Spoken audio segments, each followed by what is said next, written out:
And I now recognize Representative Higgins for 5 minutes for his opening statement. Thank you, Chairman Bishop and Ranking Member Ivey, for allowing me to testify today.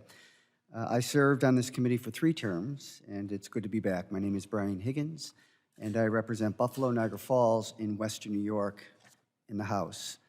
It's good that you're having this hearing on the northern border. I would argue that Canada is not a hostile neighbor to the United States.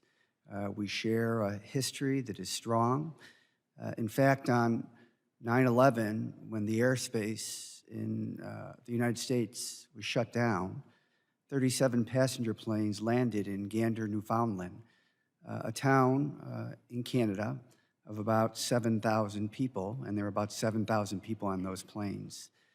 They were treated as friends, they were treated as neighbors, and they were helpful to each other. I grew up on the northern border, spent most of my summers in the Canadian shores of Lake Erie in the cottage communities of Bay Beach, Crystal Beach, Thunder Bay, played ice hockey up in Canada. We are in close proximity to the province of Ontario. The province of Ontario is 15 million people. It's 38% of the entire country of Canada. The Canadian economy is a little less than $2 trillion.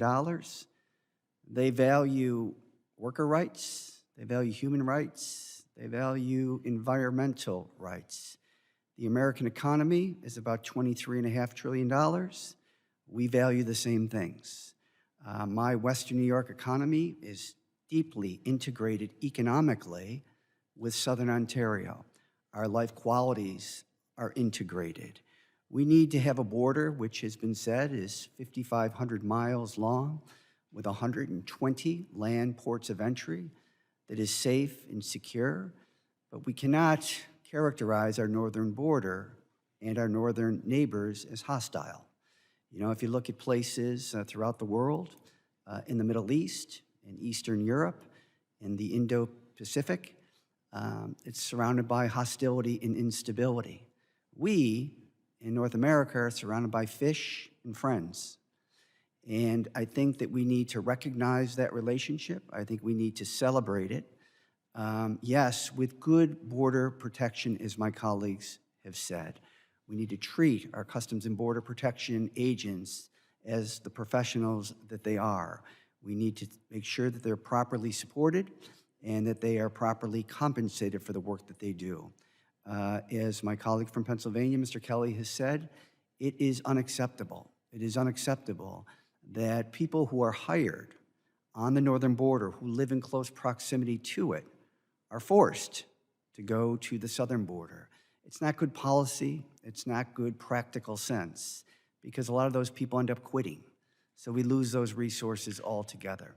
So I would ask that this committee recognized the shared prosperity, the shared security that is so important to the United States and Canada without compromising the strong friendship that has existed between our two countries. We need each other. And we have all kinds of examples of that in Buffalo and Western New York. 30% of the people that use the Buffalo Niagara International Airport originate from Canada. We have 2 professional sports franchises, the NFL Buffalo Bills, the NHL Buffalo Sabres. 20% of the ticket buying base, the fan base, is in Southern Ontario. Canadians spend $15 million a year in healthcare in Buffalo and Western New York. It is a shared existence. We are mutually benefit from that relationship, and my hope is that this committee will recognize that the immigration issue is being solved, as evidenced by the President and the Prime Minister coming up with an agreement about better management. Those diplomatic engagements need to continue to ensure that there is safety and security at the border. But let's not compromise our relationship with our northern neighbors, who have been good neighbors, who are contributors, net contributors to our economy and our life quality. And with that, I'll yield back. Thank you, sir.